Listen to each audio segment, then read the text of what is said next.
Hello guys, welcome you all in today's video. आज के इस वीडियो में हम बात करने वाले हैं टैक्स रिजीम्स की। जो दो टैक्स रिजीम्स हैं हमारे पास, ओल्ड एंड न्यू। जैसा कि आप लोग जानते हैं कि बजट 2020 में गवर्नमेंट ने न्यू टैक्स रिजीम इंट्रोड्यूस की थी और HUF और इंडिविजुअल टैक्स पेयर्स को ये ऑप्शन दिया कि वो या तो ओल्ड टैक्स रिजीम के अकॉर्डिंग टैक्स पे कर सकते हैं या फिर न्यू रिजीम के अकॉर्डिंग। लेकिन इन दोनों के आने से लोगों के मन में काफ़ी डाउट्स भी आए कि कौन सी टैक्स रिजीम हमारे लिए ऑप्ट करना बेटर रहेगा, किस में हमारी टैक्स लायबिलिटी सबसे कम रहेगी। तो इस तरह के कुछ डाउट्स इस वीडियो में मैं क्लियर करने वाला हूँ। दोनों रिजीम्स के बीच कंपैरिजन करने से पहले हम एक बहुत ज़रूरी बात जान लेते हैं कि न्यू टैक्स रिजीम जो है उसमें हम ऐसे कई सारे डिडक्शंस नहीं ले सकते जो हम ओल्ड टैक्स रिजीम में ले सकते थे, और न्यू टैक्स रिजीम में हम कुछ गिने चुने डिडक्शंस ही क्लेम कर सकते हैं। वो डिडक्शंस क्या हैं वो मैं आपको बता देता हूँ। सबसे पहला तो है कि जो कंट्रीब्यूशन एक एम्प्लॉयर करता है अपने एम्प्लॉई के NPS या EPF अकाउंट में, वो कंट्रीब्यूशन आपकी इनकम में काउंट होता है। लेकिन ये जो कंट्रीब्यूशन रहेगा ये आप डिडक्शन में क्लेम कर सकते हैं। इसकी मैक्सिमम लिमिट है 7.5 लाख तक की। दूसरा जो डिडक्शन हम क्लेम कर सकते हैं न्यू टैक्स रिजीम में वो है interest on employees provident fund up to 9.5%। तो एम्प्लॉय के प्रोविडेंट फंड में जो इंटरेस्ट मिल रहा है उसको 9.5% तक का वो जो भी अमाउंट बनेगा उसको हम डिडक्शन में क्लेम कर सकते हैं। इसके अलावा आती है ग्रेचुटी। जो एम्प्लॉय ग्रेचुटी देता है अपने एम्प्लॉयज़ को वो भी आपकी इनकम में काउंट नहीं होगा, उसको डिडक्शन में क्लेम कर सकते हैं। इसकी लिमिट है maximum 20 lakhs for non government employees, और गवर्नमेंट एम्प्लॉयज़ में इसकी कोई लिमिट नहीं है। इसके बाद जो डिडक्शन हम क्लेम कर सकते हैं न्यू टैक्स रिजीम में वो है interest earned on post office savings account. तो पोस्ट ऑफिस सेविंग्स अकाउंट में अगर आपका कोई बैलेंस पड़ा है, उस पर आपको इंटरेस्ट मिल रहा है, तो वो इंटरेस्ट आप डिडक्शन में क्लेम कर सकते हैं। लेकिन उसकी लिमिट है कि इंडिविजुअल अकाउंट पे 3,500 रुपये और जॉइंट अकाउंट पे 7,000 तक का डिडक्शन क्लेम कर सकते हैं। लाइफ इंश्योरेंस पॉलिसी आपकी कोई मैच्योर हो रही है तो जो मैच्योरिटी अमाउंट होगा वो भी आप इनकम से डिडक्ट करवा सकते हैं। इसके अलावा है PPF और सुकन्या समृद्धि अकाउंट में जो इंटरेस्ट आ रहा है या इनका जो मैच्योरिटी अमाउंट बनेगा उसको भी आप डिडक्शन में क्लेम कर सकते हैं। Payment receive from national pension scheme, तो NPS से जो लम सम में आप मैच्योरिटी अमाउंट रिसीव करेंगे उस पर भी आप डिडक्शन क्लेम कर सकते हैं। इसके बाद आ जाता है हमारा leave encashment on retirement. Retirement पे अगर कोई अपनी लीव इनकैश करा रहा है तो उससे जो उसका अमाउंट मिल रहा है वो भी डिडक्शन में क्लेम कर सकता है वो व्यक्ति, और इसकी लिमिट 3 लाख है। और लास्ट जो डिडक्शन हम क्लेम कर सकते हैं न्यू टैक्स रिजीम के अंडर वो है voluntary retirement scheme amount.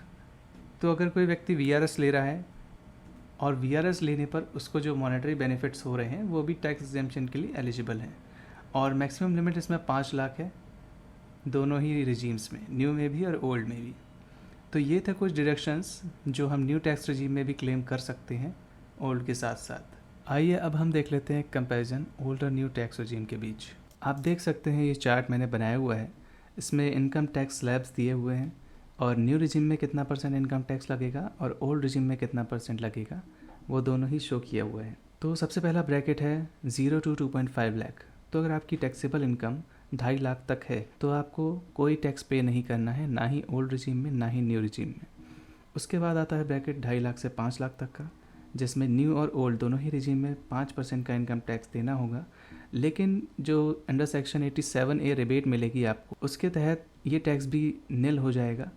Section 87 के तहत अगर आपकी टैक्सेबल इनकम 5 लाख को एक्सीड नहीं कर रही है तो जो 2.5 से 5 लाख तक की इनकम पे 5% टैक्स आपका बनेगा, जो कि 12,500 रुपये बनेगा, वो आपको पे नहीं करना पड़ेगा। उसके बाद आता है 5 से 7.5 लाख का ब्रैकेट। अगर हम ओल्ड रिजीम की बात करें तो 5 से 10 लाख तक 20% का इनकम टैक्स है, ठीक है। लेकिन न्यू रिजीम में इसको ब्रेक कर दिया है 2 पार्ट में, एक 5 से 7.5 लाख जिस पे 10% का टैक्स लगेगा, और एक 7.5 से 10 लाख जिस पे 15% लगेगा। उसके बाद बात आती है 10 लाख से ऊपर के इनकम पे।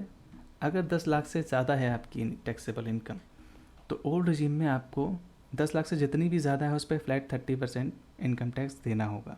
लेकिन न्यू रिजीम में 10 लाख के ऊपर भी 3 पार्ट्स में डिवाइडेड है, एक 10 से 12.5 लाख जिस पे इनकम टैक्स है 20%, एक 12.5 से 15 लाख जिस पे है 25%, और एक 15 लाख से ऊपर जिस पे 30% का इनकम टैक्स आपको देना होगा। तो ये डिफरेंसेस आए हैं न्यू और ओल्ड टैक्स रिजीम में। तो अब हम देखते हैं टैक्स लायबिलिटी कैलकुलेशंस। कितनी इनकम पे आपका कितना टैक्स बनेगा और कौन कौन से डिडक्शंस लेने पे आपको क्या फ़ायदा होगा। तो सबसे पहला ये जो टेबल है इसमें मैंने टैक्सेबल इनकम अज्यूम की हुई है। उसके बाद जो ओल्ड रिजीम में हमको 50,000 का स्टैंडर्ड डिडक्शन मिलेगा, सिर्फ वो अज्यूम किया है और इसके अकॉर्डिंग टैक्स लायबिलिटीज़ कैलकुलेट की। तो अगर हम ओल्ड रिजीम को ऑप्ट कर रहे हैं और सिर्फ 50,000 का स्टैंडर्ड डिडक्शन लेंगे, इसके अलावा हम कोई डिडक्शन क्लेम नहीं करेंगे, तो टैक्स लायबिलिटी हमारी न्यू रिजीम के मुकाबले ओल्ड रिजीम में ज़्यादा रहेगी। जैसा कि आप देख सकते हैं कि 5 लाख तक तो नील है दोनों में, लेकिन उसके ऊपर टैक्स लायबिलिटी ओल्ड रिजीम में आपकी हर केस में ज़्यादा ही है न्यू रिजीम से।